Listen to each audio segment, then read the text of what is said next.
સામાન્ય રીતે રસ્તા પર વાહનોના અકસ્માત થતા હોય છે, જેમાં માણસો અને વાહનોને નુકસાન થતું હોય છે. પરંતુ ગાંધીનગરના આંબોડ ગામમાં યોજાયેલ અશ્વમેળામાં ઘોડાનો કાર સાથે અકસ્માત સર્જાયો હતો, જેમાં ઘોડેસવાર સહિત ઘોડાને ગંભીર ઈજા પહોંચી હતી. રોડ પર જેમ તેમ વાહન હંકારતા કાળા માથાના માનવી ઘોડાની રેસ માટે તૈયાર કરવાના ટ્રેક પર પણ બેફામ વાહનો હંકારી રહ્યા છે, જેને કારણે અંબોડના અશ્વમેળામાં ઘોડા અને કાર વચ્ચે ગંભીર અકસ્માત થયો હતો, જેમાં ઘોડેસવાર સહિત ઘોડાને તેમજ કારને નુકસાન થયું હતું.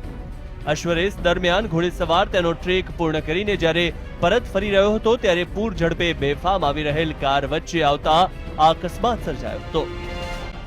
એ રેસ પતી ગઈ પછી ઘોડો ફૂલ સ્પીડમાં હતો અને રસ્તા પરથી ગાડી આવી ગયેલી, એટલે ગાડી સાથે ઘોડો અથડાઈ ગયો, એટલે એને પગે વાગ્યું અને હું ગાડીના ઉપરથી સામે બાજુ પડ્યો. મને તો હું બચી ગયો, મને ખાલી સુપરફિશિયલ ઘસાયું છે, બધું છોલાયું છે.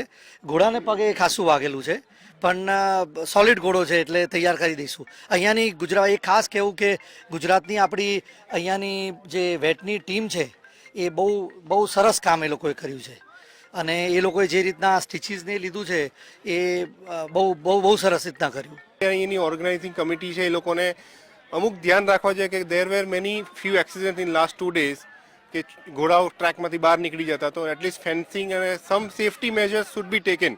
કે પબ્લિક તો આવીને જોવાની જ છે, પણ એ અહીંયા આવીને જોવે, ઘોડા તો એની રીતે જ ચાલવાના છે, એટલે એને ટ્રેક ચેન્જ કરીને પબ્લિક ઉપર ચડી પડે એ ના ચાલે એમ.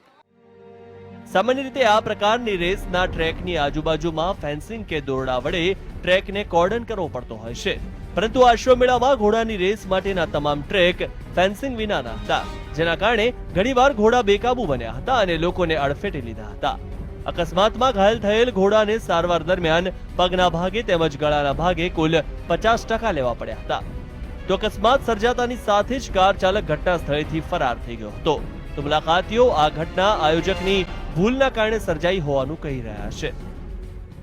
ગાંધીનગરના અંબોડમાં 3 દિવસીય અશ્વમેળાનું આયોજન કરવામાં આવ્યું છે. સુરક્ષા અને સલામતી વિના જ આયોજન કરાયેલ આ અશ્વમેળામાં આપ જોઈ શકો છો જે ટ્રેક બનાવવામાં આવે છે, ખાસ કરીને ટ્રેક પર ઘોડાની સાથે સાથે માણસો અને વાહનો પણ દોડી રહ્યા છે, જેના કારણે એક અસલામતી સર્જાઈ રહી છે. ખાસ કરીને જે ટ્રેક બનાવવામાં છે, ટ્રેકમાં કોઈ પણ પ્રકારની સલામતી રાખવામાં નથી આવી. ફેન્સિંગ જે લગાવવાનું છે ટ્રેકમાં ફેન્સિંગ નથી લગાવી, તેમાં દોરડાથી કવર કરવાના બદલે ખુલ્લું રાખવામાં આવ્યું છે, જેના કારણે બાળકો અહીં ટ્રેક પર આવીને રમી રહ્યા છે.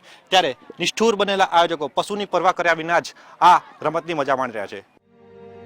ગાંધીનગરના અંબોડ ગામમાં યોજાયેલ અશ્વમેળામાં અશ્વની નિપુણતા તેમજ ઘોડેસવારની કરતબો તો લોકોએ માણી હતી, પરંતુ અશ્વમેળામાં રહેલ અસંખ્ય ખામીઓનો ભોગ આયોજકો બનવાના બદલે ઘોડા, ઘોડેસવાર અને મુલાકાતીઓને બનવું પડ્યું હતું.